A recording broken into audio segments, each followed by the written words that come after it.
नमस्कार स्वामी भक्तांनो, आजच्या व्हिडिओमध्ये आपण पाहणार आहोत श्रीकृष्ण जन्माष्टमीच्या दिवशी म्हणजे 26 ऑगस्ट 2024 रोजी सोमवार या दिवशी आपल्याला बाळकृष्णांना अभिषेक करायचा आहे आणि तो अभिषेक आपल्याला पंचामृताचा करायचा आहे आणि तो कशा पद्धतीने करायचा आहे हे सुद्धा तुम्हाला या व्हिडिओमध्ये मी सांगणार आहे।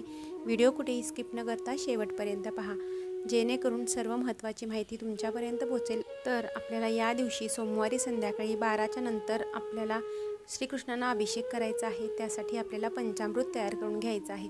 पंचामृताच्या अभिषेकाने जेव्हा देवाचं तेज एकवटतं त्यावेळेला ते अतिशय प्रसन्न होतात आणि आपल्याला आशीर्वाद देत असतात। आपण इतर वेळेला पाण्याचा अभिषेक करतो, दुधाचा अभिषेक करतो, पण या दिवशी आपल्याला मात्र पंचामृताचा अभिषेक करायचा आहे।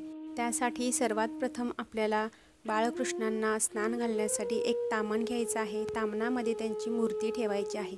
त्याखाली आपल्याला पहिल्यांदा पाणी सोडायचं आहे आणि त्यावरती सुगंधित फुले किंवा अत्तर अशा पद्धतीचं टाकून ते पाणी तयार करायचं आहे। त्यामध्ये आपल्याला श्रीकृष्णांची म्हणजेच बाळकृष्णांची मूर्ती ठेवायची आहे। आता सुरुवातीला आपल्याला पाण्याने अभिषेक करून घ्यायचा आहे। त्यानंतर आपल्याला पंचामृत तयार करायचं आहे। तर पंचामृत तयार करण्यासाठी आपल्याला वाटीमध्ये थोडंसं अर्धी वाटी दूध आणि त्यामध्ये 2 चमचे दही टाकायचं आहे। हे चांगलं मिक्स करून घ्यायचं आणि त्यानंतर आवश्यकतेनुसार साखर टाकायची आहे। त्यानंतर एक केळ कट करून त्यामध्ये टाकायचं आहे आणि त्यानंतर आपल्याला थोडासा मध आपल्याकडे अवेलेबल असणारच, कारण आपण सगळं पूजाविधी करतो त्यामुळे मध हा आपल्या घरामध्ये असतोच। अगदी थोडासा मध टाकायचा आणि थोडंसं तूप टाकायचं। देशी गाईचं जे तूप असतं त्यातलं थोडंसं तूप टाकायचं। अशा पद्धतीने हे पंचामृत आपल्याला तयार करून घ्यायचं आहे। अतिशय पवित्र असं हे पंचामृत आहे आणि त्याचा अभिषेक आपल्याला बाळकृष्णांच्या मूर्तीवरती करायचा आहे। आता हे पंचामृत तयार झाल्यानंतर आपल्याला एक चमचा घ्यायचा आहे। चमच्याने आपल्याला अभिषेक करायचा आहे पंचामृताचा। बाळकृष्णांच्या मूर्तीवरती 1 चमचा पंचामृत सोडायचं आहे आणि त्यावेळेला आपल्याला ओम नमो भगवते वासुदेवाय नमः हा मंत्र म्हणायचा आहे।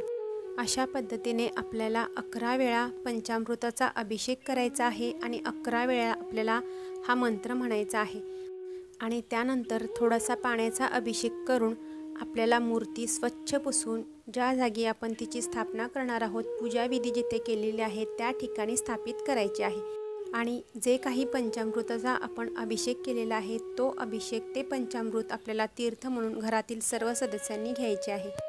आपल्या बाळकृष्णांना आपल्याला अतिशय मनोभावे वंदन करायचं आहे आणि या दिवशी बाळकृष्णांना आपल्या इच्छित इच्छा पूर्ण करण्यासाठी विनवणी करायची आहे। या पंचामृताच्या अभिषेकाने बाळकृष्ण अतिशय प्रसन्न होतात। मनामध्ये भाव चांगला ठेवायचा, श्रद्धा ठेवायची आणि आपल्याला ही सेवा पूर्ण करायची आहे। 100% आपली कामे मार्गी लागतातच। तर ही होती छोटीशी माहिती आणि माहिती तुम्हाला जर आवडली असेल तर व्हिडिओला लाईक करा आणि चॅनलवरती नवीन असाल तर चॅनलला सबस्क्राईब करायला विसरू नका। तोपर्यंत सर्वांना श्री स्वामी समर्थ, श्री गुरुदेव दत्त।